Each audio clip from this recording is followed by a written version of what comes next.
পরীক্ষার আর মাত্র আছে 10 মিনিট, তুই এখন এক্সাম হলে আইসুত কে? আমার মন চাইছে আমি আইছি, এখন আমি পরীক্ষা দিব নাকি জামুগা? কত বড় বেদব! যা যা 10 মিনিটে যা লাগতে পারস।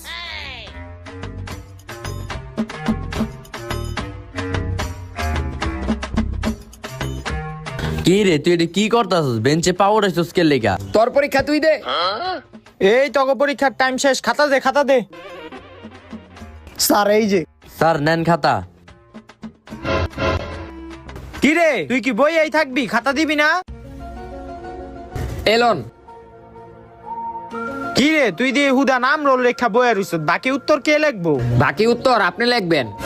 আমি কি লিগা লিখমু? আপনি যদি না লেখেন, আপনি যে ইংলিশ ম্যাডামের লগে এক্সট্রা ক্লাস করেন, এটা আমি সবারে দেখাই দিমু। কি এখন কি লিখবেন? তোর একবারে পাস দিয়া দিমু আমি। আচ্ছা